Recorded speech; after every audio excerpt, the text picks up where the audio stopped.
Good morning and Jai Hind students. My dear kids, in the last class we have finished the phylum Porifera and phylum Cylindrata. Children, as we have already discussed the criteria for the classification of kingdom Animalia, we have seen that the main criteria are basically the level of organization, symmetry, body plan, the germ layer, the metamerism, that is segmentation, skeleton system, notochord. Okay, these are the and symmetry. These are the basic criteria for the classification of kingdom Animalia. In porifera children, we have seen that they are basically cellular aggregate body plan they are having, and they are basically parazoans. Means porifers are the multicellular organism, but the cells are not confined within tissue. Cells are performing their functions individually. Cells are performing their function individually, but cells are not aggregated into tissue. That's why porifers were said to be as parazoans. Okay, and cellular level of organization we have seen in sponges. We have also seen that all the physiology of sponges are associated with canal system, and if we paste the wax on the sponge body, then it will automatically be die because the physiology of sponge will be stopped. Students, in Coelenterata phylum we have seen that the uh, outer cells forming the epidermis and internal cells forming the gastrodermis, and basically the cavity of the gastrodermis. And since the cavity is present in these animals, that's why they are said to be as coelentrates, and the phylum is named as Coelenterata because coelentron means cavity. So that's why that phylum is said to be a Coelenterata. And we have studied about Hydra, that is the representative animal of phylum Coelenterata, that is also known as Cnidaria because of the presence of cnidoblast cell. Okay, students, now we are going to focus on platyhelminthes. This is also made up of two Greek words. Students, see here, plates. Plates means flat, and helminthes means worms. It means flat worms. Since they are darso-ventrally flattened, इनका dorsal और ventral तरीके से ये flattened चपटे होते हैं, that's why they are said to be as flat worm. इसीलिए इनको फ्लैट वर्म कहा जाता है. प्लेटीहेलमिंथेस के मेंबर्स को फ्लैट वर्म्स कहा जाता है. They are also basically they are darso-ventrally flattened and belonging to tapeworm, liver flukes, planaria, and other flatworms in this family, and general characteristic features. Now, come to see the general characteristic features of the phylum Platyhelminthes. Members of Platyhelminthes, they are free living or parasitic in nature, children. Generally, ये parasitic nature के होते हैं बच्चों. Like tape worm, taenia solium, man और pig के बीच का by host होता है एनिमल. ये इसका प्राइमरी होस्ट पिग है, और जो मैन पिग का मीट खाता है वहां पर ये टीनिया सोलियम पहुंचता है. Later on we shall discuss. तो ये पैरासिटिक फॉर्म में रहते हैं. Liver fluke is also the parasite. Simplest animals that are bilaterally symmetric. इससे पहले अभी तक हम लोग को बाइलेटरल सिमेट्री नहीं दिखाई दिया था. पोरीफेरा जहां पर एसिलोमेट थे, वहीं पर सिलेंट्रेटा में हम लोगों ने रेडियल सिमेट्री देखा यहाँ पे बच्चों. इसलिए यहाँ लिखा हुआ है मैंने, the simplest animals that are bilaterally symmetrical. पहली बार ये बाइलेटरल सिमेट्रिकल वाले सिंपलेस्ट एनिमल्स दिखाई देते हैं. And first animals with 3 germ layers. और ये पहले एनिमल्स है जो ट्रिप्लोप्लास्टिक होते हैं बच्चों. One more criteria for the classification of kingdom animalia, that is germ layer. And the germ layer arised on the embryo to form, to develop the various parts of the body of organism. And you know very well that if there are only two germ layer, ectoderm and endoderm, then the organism are said to be as diploblastic. And if there are three germ layers, ectoderm, endoderm, and inside ectoderm and endoderm, in between these two derms, mesoderms are present, then the animals are said to be as triploblastic animals. Students, my dear kids, our hairs, our nails, and our skin are the derivatives of the ectoderm, whereas the all the connective tissue of our body, जितने भी हमारे body में connective tissue हैं, blood, bones, tendons, ligaments, all the connective tissue are derived from the mesoderm. They are mesodermal in origin, whereas the internal organs and glands are made up of endodermis because they are endodermal in origin. So on the basis of germ layer, the members of phylum Platyhelminthes are triploblastic, that is consisting three germ layers: ectodermis, mesodermis, and endodermis. So these are the general characters of the flatworms. And you are seeing here that all parasitic, mostly invertebrates, covered externally by a non-ciliated syncytial tegument कहा जाता है उसको बच्चों. Oral suckers surrounds mouth, mouth के चारों तरफ oral suckers लगे रहते हैं, और वेंट्रल सकर्स भी हैं, यूज्ड अटैचमेंट के लिए यूज होते हैं. जानते रहिए आप, कई बार ये क्वेश्चन पूछा गया है बच्चों कि वेंट्रल सकर किस पर्पस के लिए होते हैं. See here, ventral sucker used for attachment. Mouth is anterior, ऊपर की तरफ माउथ है. डाइजेस्टिव ट्रैक्ट इज ये ट्रायंगुलर शेप्ड का डाइजेस्टिव ट्रैक्ट होता है, not well developed, not well defined, जिसमें दो मेन ट्रंक्स होते हैं, स्मॉलर ब्रांचेस. और ये बेसिकली कॉम्प्लेक्स लाइफ साइकिल होता है, जिसमें एक कम से कम एक इंटरमीडिएट होस्ट आता है, लार्वल स्टेज आता है, इंटरमीडिएट होस्ट स्टेज आता है, और उसके बाद तब जाके ये एडल्ट फॉर्म में कन्वर्ट होते हैं प्लेटिहेल्मिंथेस के मेंबर्स. देख रहे हैं बच्चों यहाँ पे आप.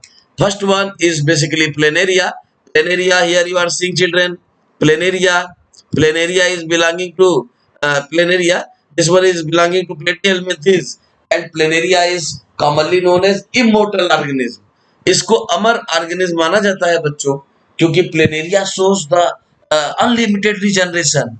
Each and every cuts of its body can regenerate into the new offsprings. That's why planaria is considered as the immortal organism, having the maximum power of regeneration. तो प्लेनेरिया में सबसे अधिक पावर रिजनरेशन का होता है बच्चों. Second one you are seeing here, liver fluke. The scientific name is fasciola hepatica.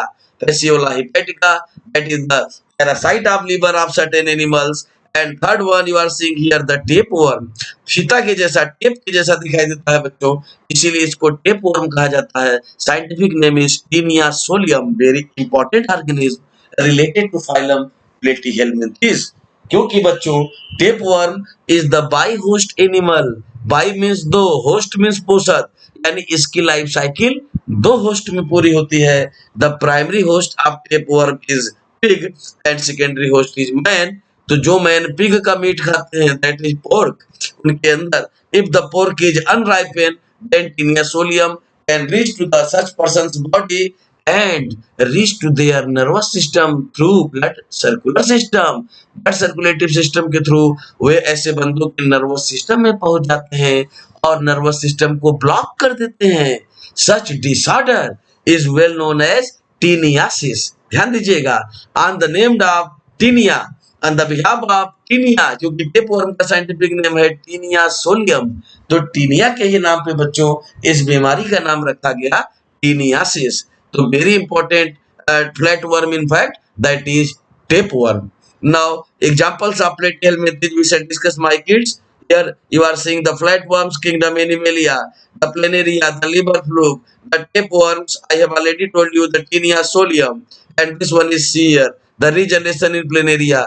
ये देखिए बच्चों, प्लेनेरिया और प्लेनेरिया के हर कट्स, देखिए ये हर कट्स के अंदर जो है टोटीपोटेंसी होती है, डिवीजन करने की क्षमता होती है, and they develop into new planaria of springs. और इस तरीके से देखिए एक पेरेंट प्लेनेरिया से दो यहाँ डॉटर प्लेनेरिया बन गए हैं, और मैक्सिमम पावर ऑफ रिजनरेशन होने की वजह से ही Planaria are considered as immortal organism, immortal animals. You are seeing here the different kind of tapeworms. Now come to the next phylum, next and very important phylum on the basis of evolution, children, because you know very well that evolution is stepwise gradual modification. evolution बच्चों चूंकि धीरे धीरे होने वाला क्रमिक विकास है, और अब हम लोग प्लेटीहेल्मिंथेस से जब एस्केहेल्मिंथेस की तरफ बढ़ते हैं तो हमें यहाँ पर राउंड वर्म्स दिखाई देते हैं. ये सर्कुलर बॉडी शेप बना लेते हैं, इसीलिए they are commonly known as round worm. ये पिन प्रकार के होते हैं, that's why they are commonly known as pin worm. ये धागे जैसे होते हैं, that's why they are commonly known as thread worm. Children, Aschelminthes के मेंबर्स के I have told you three common names which are roundworm, threadworm and pinworm. You are seeing here children, अगर आप देखते हुए चीजों को सुनेंगे समझेंगे तो ज्यादा अच्छे से समझ में आएगा और परमानेंट नॉलेज आपको मिलेगा। That's why I am trying my level best to visualize each and everything to you, ताकि आप हर चीज को देखकर समझकर और अच्छे ढंग से चीजों को इलस्ट्रेट कर पाए मेरे बच्चों। तो ये एसके हेलमिंथीज, अगले परिवार में हम लोग पहुंच चुके हैं। Aschelminthes which is commonly known as nematoda. Nematoda, which is Greek word my kids. Nema means thread and toda means worm. तो एसके हेलमिंथीज या नेमाटोडा की हम लोग कॉमन फीचर्स को, अब कैरेक्टरिस्टिक फीचर्स को पढ़ने जा रहे हैं बच्चों। Please concentrate here. Round worms have organ system level of body organization. पहली बार अभी तक आपने बच्चों केवल ऑर्गन लेवल ऑफ ऑर्गेनाइजेशन देखा था, लेकिन यहाँ पर पहली बार आप organ system level of body organization देख रहे हैं मेरे बच्चों। और एलिमेंट्री कैनाल इज कंप्लीट। ध्यान दीजिएगा, यहाँ एलिमेंट्री कैनाल कंप्लीट है फ्रॉम माउथ टू एनस। यह अलग की बात है कि digestive system is poorly developed, because we know very well that evolution is step wise gradual modification. Evolution धीरे धीरे होने वाला क्रमिक विकास है। अभी तक हम लोगों ने डिप्लोब्लास्टिक कंडीशन देखा था, ऑर्गन लेवल सिस्टम देखा था। यहाँ पर organ system level of body organization we are seeing, as well as we have seen here the organ level system of organization as well as triploblastic. Scale में these are triploblastic. They have 3 germ layers. Later on we shall discuss which are ectoderm, endoderm, and in between ectoderm and endoderm mesoderm. बच्चों यहाँ पर scale में इसके general information दिखेंगे हम लोग। The term scale methods refer to a large group of about 10 different phyla of soft bodied worms. ये soft bodied worms के अलग अलग फाइला होते हैं, डिटेल में हायर स्टडीज में पढ़ेंगे आप। But the phylum Nematoda is the most important. Nematoda, which are said to be as threadworm, pinworm, or scalemethes. The members are said to be as roundworm. I have already told you that the member of this phylum are commonly known as roundworm because most of them forms the circular shape. That's why they are said to be as round worm. और worm का मतलब बच्चों clear कर लीजिएगा आप, WORMS, worms. Worms means रेंगने वाले invertebrates.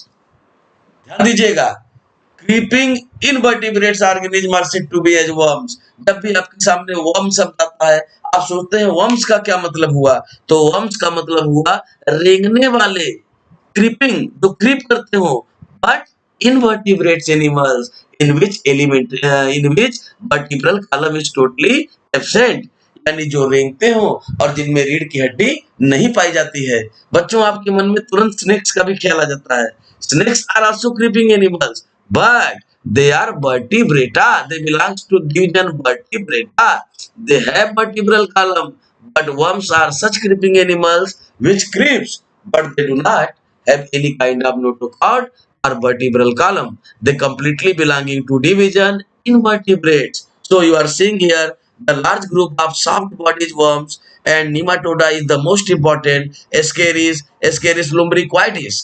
बच्चों आपने सुना होगा पेट में छोटे छोटे बच्चों के पेट में कीड़े पड़ जाते हैं। जो कीड़ा होता है दैट इज एस्केरिस लुम्ब्रिक्वाइडिस। मिट्टी में खेलने से वे उतना हेल्थ एंड हाइजीन के प्रति अवेयर भी नहीं होते हैं और मुंह में उंगली डाल लेते हैं, और जिससे एस्केरिस उनके अंदर जाके एस्केरियासिस काज करता है। एक बार फिर से मैं आपको यहाँ दिखा रहा हूँ बच्चों, ये देखिए, एक बार फिर से मैं यहाँ पे आपको दिखा रहा हूँ एस्केरिस को। ये देखिए, ये एस्केरिस है बच्चों, एस्केरिस लुम्ब्रिक्वाइडिस। एस्केरिस लुम्ब्रिक्वाइडिस पेट में छोटे बच्चों के जो कीड़े पड़ जाते हैं that is Ascaris lumbricoides. It is the large intestine parasite. It is the parasite of large intestine of children. और यह पचे पचाए भोजन को खा जाता है। बच्चों को रात में भूख लगती है, नींद में भूख लगती है बच्चों, और तब छोटे बच्चे अपने दांतों को लड़ाते हैं, और जब अपने दांतों को लड़ाते हैं नींद में, तब पेरेंट्स समझ जाते हैं कि पेट में कीड़ा पड़ गया है। एंड दैट कीड़ा is well known as Ascaris lumbricoides, that is roundworm. Ascaris lumbricoides which is the parasite of the large intestine and causes escheriasis। और एस्केरिस के नाम पे ही उस बीमारी का नाम रखा गया एस्केरियासिस बच्चों। और इसी परिवार का एक मेंबर जो बहुत ही खतरनाक मेंबर है बच्चों, बुचरेरिया। मैं आपको दिखाता हूँ एक बार बुचरेरिया को। ये देखिए, ध्यान दीजिए यहाँ पर Wuchereria, this one is Wuchereria bancrofti, see here children, Wuchereria bancrofti. इसका एक और भी नाम है बच्चों, बुचरेरिया मलाई, बुचरेरिया बैंक्राफ्टी या बुचरेरिया मलाई। And it spreads through female Culex in mosquito, या फीमेल क्यूलेक्स मस्कीटो के थ्रू फैलता है बच्चों बुचरेरिया बैंक्राफ्टी। एंड यह छोटी मोटी डिजीज नहीं कॉज करता है, it causes a very severe disorder which is filariasis और एलिफेंटियासिस। ध्यान दीजिएगा, फील पांव या हाथी पांव, because Wuchereria bancrofti is the parasite of lymph nodes, और यह लिम्फेटिक वेसल्स में, लिम्फ नोड्स में पैरासाइट्स के रूप में रहता है, और जिससे ससेप्टेबल पर्सन के, पेशेंट के जो है निपेटला और lymph nodes usually lower limbs में, पैरों में, किसी एक पैर में, और वहां पर जो है लिम्फ वेसल्स और लिम्फ नोड्स फूल जाते हैं और एक पैर एलिफेंट के तरीके से हो जाता है बच्चों। That's why this disease is so called as filariasis और एलिफेंटियासिस, फील पांव या हाथी पांव। प्लास्टिक सर्जरी के अलावा इसका अभी तक कोई सक्सेसफुल इलाज नहीं है फाइलेरियासिस या एलिफेंटियासिस का, which is caused by the roundworm Buchreria bankruptcy. So my dear kids, you are seeing here the disorders related to Scalmenthes. Now come to the next important phylum, phylum Annelida. बच्चों, Annelida, ध्यान दीजिएगा, Annelida comes from the Greek words annelids, and annelids means segmented, यानी metamerism.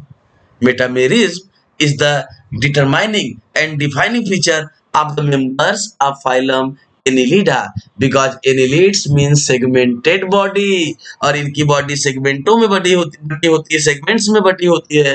And number of segments will be fixed, और number of segments fixed होते हैं phylum Annelida के member के। बहुत ही इंपॉर्टेंट फाइलम है, अर्थवर्म का परिवार, सेगमेंटेड फैमिली। और यहाँ से एक और क्राइटेरिया बच्चों आपको दिखाई देने लगता है, दैट इज मेटामेरिज्म।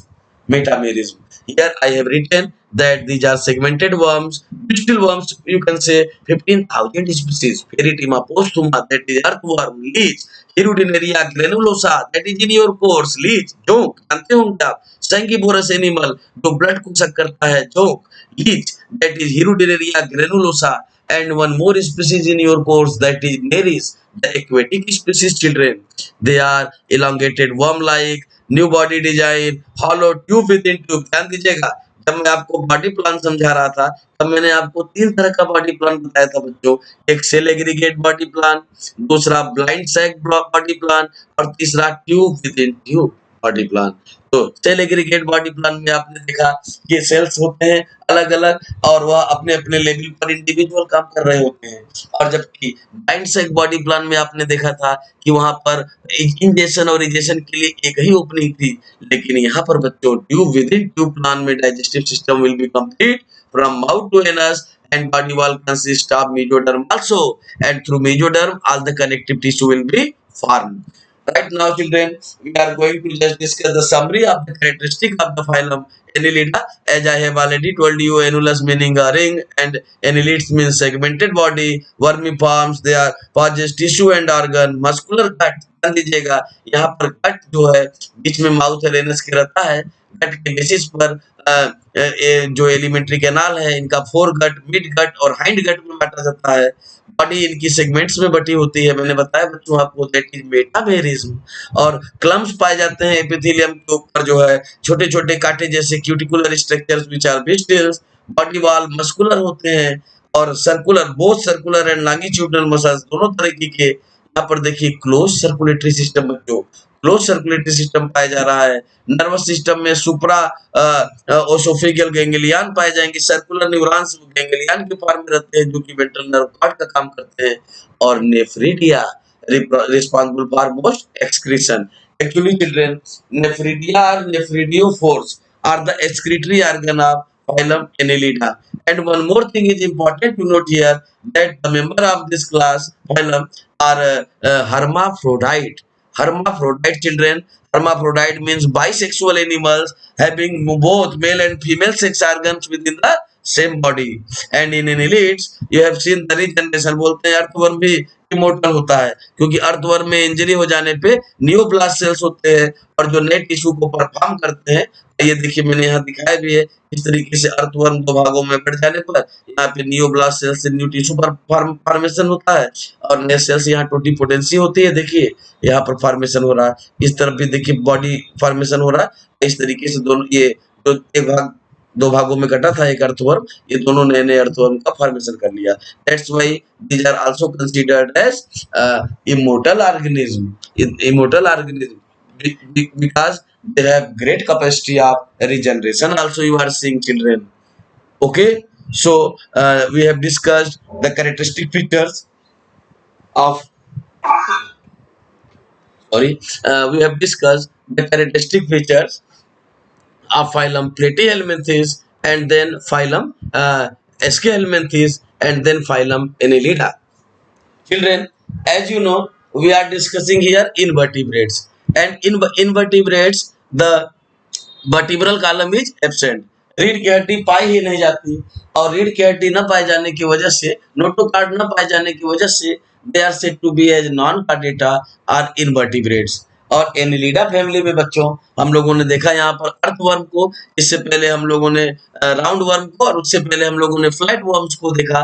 और ये तीनों ही वर्म्स के लिए मैंने बताया आपको कि worms are the creeping invertebrates animals, जो क्रीप करने वाले इनवर्टिब्रेट्स एनिमल्स हैं उनको वर्म कहा जाता है। और अर्थवर्म के फैमिली बच्चों basically they are found on terrestrial as well as aquatic habitat and in aquatic they are found in the fresh water as well as marine in both habitat, दोनों habitat में ये पाए जाते हैं। एक marine example आपके course में है नेरिस।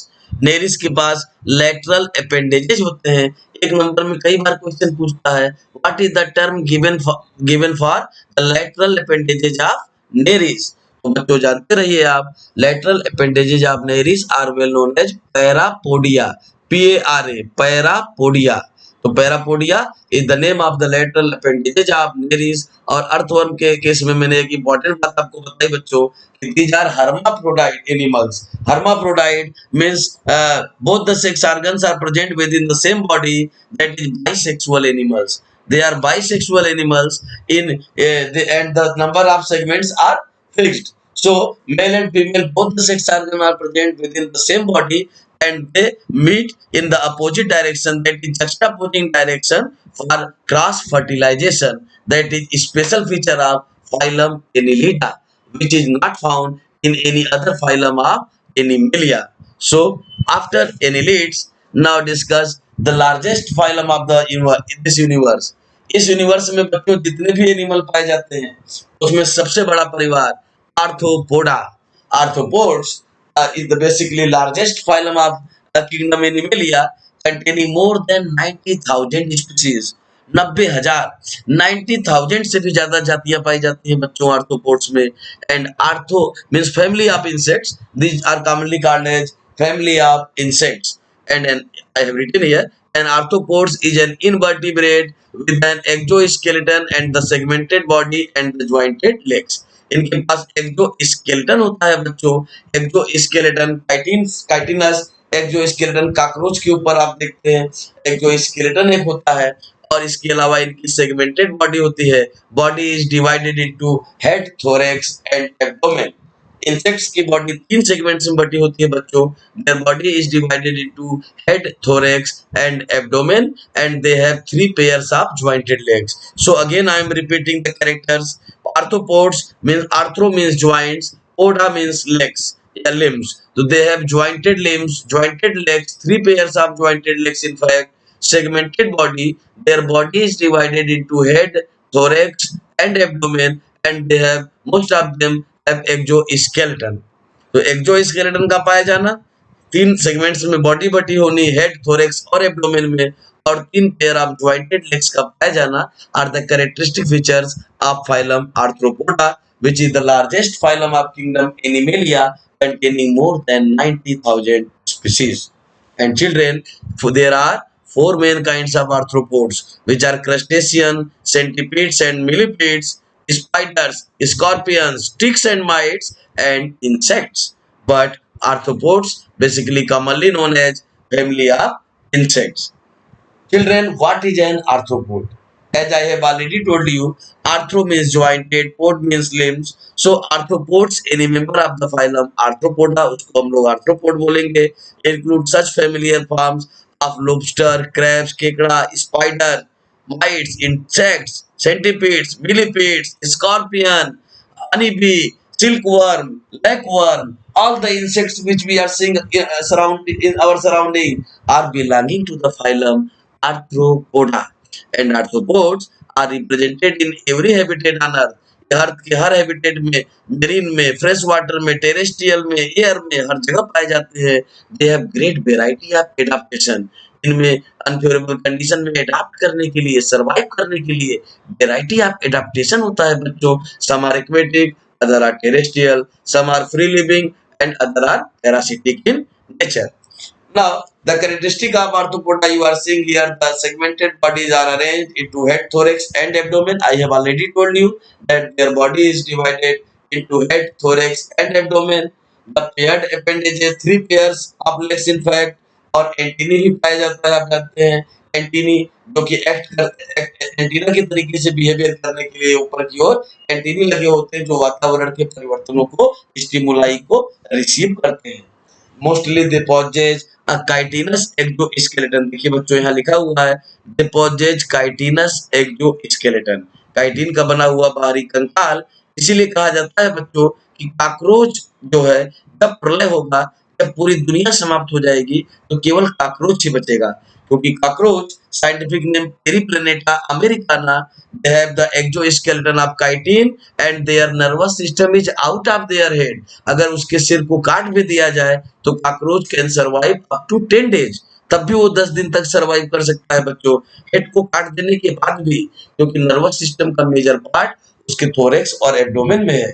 जबकि हमारे अंदर बच्चों, हमारे नर्वस सिस्टम का मेजर पार्ट सिर में होता है, हेड में होता है.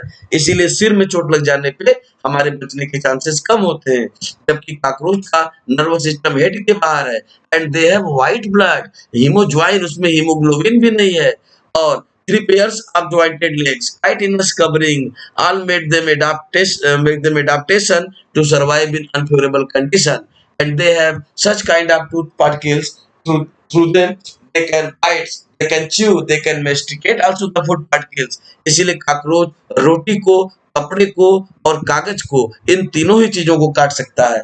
Their mouth parts are designed in such a way that they can cut the bread, the paper, as well as the cloth items. Okay, and they have bilateral symmetry. The main line which is going through the central axis plane of body can be divided into the animals into two equal and identical halves, which are the mirror image in fact children. And nervous system is dorsally. मैंने बताया आपको कि बेली में, back system में होता है. Circulatory system open है यहाँ पर बच्चों, ओपन सर्कुलेटरी सिस्टम आर्थ्रोपोड्स के अंदर है.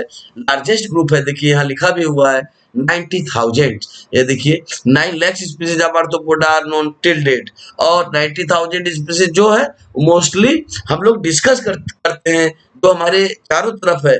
और अगर हम पूरी दुनिया में बात करें तो अबाउट हर तरीके के हैबिटेट में मिला के अगर बात करें तो about 9 lakh species of Arthropoda are known till date. They are aquatic and terrestrial. They are found in both the habitat. You are seeing here the bee, the ladybug, the butterfly, the crab, the beetle, the dragonfly, the spider, the caterpillar, the katydid, all are belonging to phylum Arthropoda. My dear kids, if we talk about the economic importance of arthropoda, then they have great economic importance. अगर हम insects की बात करें तो आप जानते हैं जो हमारा मेन फूड क्रॉप है उसका 50% के लगभग पॉलिनेशन सिर्फ इंसेक्ट के थ्रू होता है. That is एंटमोफिली. इंसेक्ट्स नेक्टर की तलाश में फ्लावर्स के ऊपर बैठते हैं और गाहे बेगाहे पॉलन ग्रेन्स भी ट्रांसमिट होते रहते हैं. तो insect pollination is followed more than 50% in our daily food crop. So insects are very important for the pollination self and for the cross pollination in our daily food crop. Beside this, we obtain the lac from lacworm, silk from silkworm, and honey from honeybees. Here I have written. See here, children. Silk moth provide the silk. Scientific name Bombyx morai. ये शहतूत के पेड़ों पर, mulberry के पेड़ों पर जो है नेस्ट बनाते हैं और अपने सलाइवा से चिल्ड्रन, अपने सलाइवा से ये नेस्ट बनाते हैं और इन्हीं के सलाइवा से नेचुरल सिल्क ऑब्टेन होता है बच्चों। जबकि honey bee scientific name Apis dorsata and Apis indica. The rearing and management of honey bee very well known as apiculture. और एपीकल्चर करके हमें मिलता है honey which is the natural antiseptic, immunity बढ़ाने के लिए यूज किया जाता है। Honey is nutritive food and beeswax, और वीवैक्स भी हमें मिलता है बच्चों बी हाइव से। तो Honey that is the apiculture, in fact rearing and management of Honey बीज is basically known as apiculture. Rearing and management of silkworm, that is well known as sericulture, and rearing and management of laceworm, that is well known as lac culture.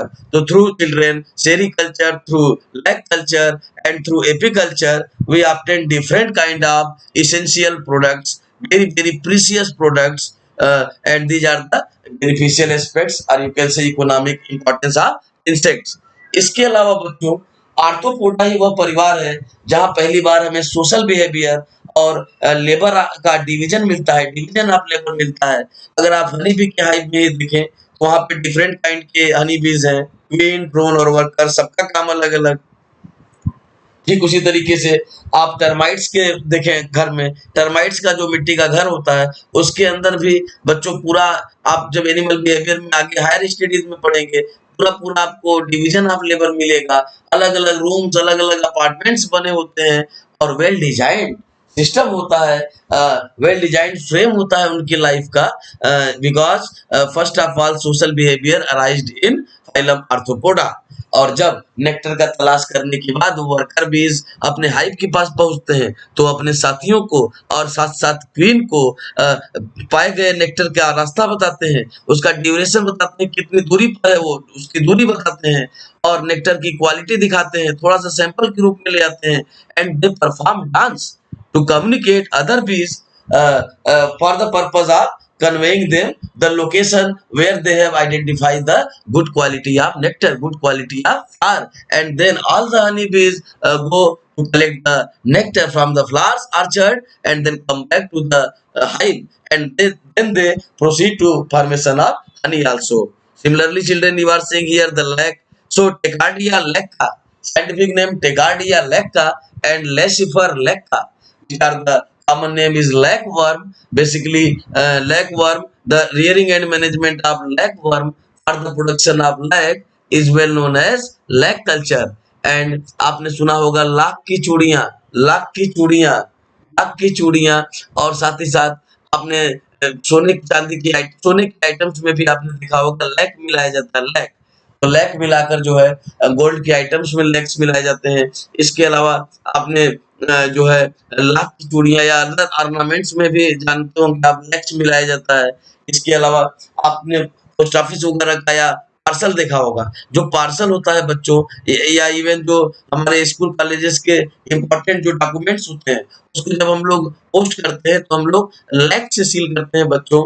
And that lac, that sealer government sealer के रूप में use किया जाता है क्योंकि उसको एक बार उखाड़ देने पर दोबारा किसी भी तरीके से चिपकाया नहीं जा सकता है। That's why lac is used for government sealer, and that lac is obtained from lacworm, and the rearing and management of lacworm is well known as lac culture children.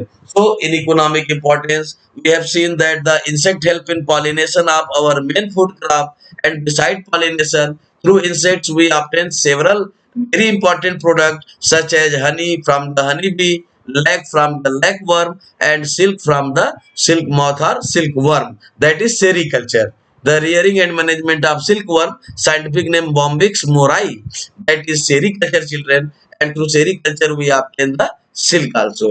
So children, in this way in today's class we have discussed about Platyhelminthes phylum, general characteristic features as well as the life cycle of the members of Platyhelminthes, Eschelminthes, Annelida and Arthropoda. Children, we have seen that first of all sexual differentiation arised in phylum Eschelminthes, in which male and female Ascaris we have seen that male Ascaris is smaller in size and female Ascaris is larger in size, and the last portion of male Ascaris is curved also and are curved tail to spines-like structures are present, which are said to be as pineal city, and in female scaries, the mid dorsal line is arised. So, from the Eschelminthes family, we have seen the differentiation between sexes. That is sexual differentiation arised firstly in Eschelminthes. और वहीं से हम लोगों ने बच्चों सीडोसिलोमेट coelom को हम लोगों ने एक झूठा लेयर सिंसिशियल लेयर देखा था, और उसके बाद आगे चल के एनिलिडा परिवार से यूसिलोमेट हम लोगों ने देखा, और फिर आगे जाके यूसिलोमेट ही चलते चले जाएंगे. So in this way children we have finished the salient features till phylum Arthropoda. Children, tomorrow in the next class we shall discuss the phylum Mollusca, phylum Echinodermata, and then we shall make the ray diagram of division vertebrata. Thank you very much, children.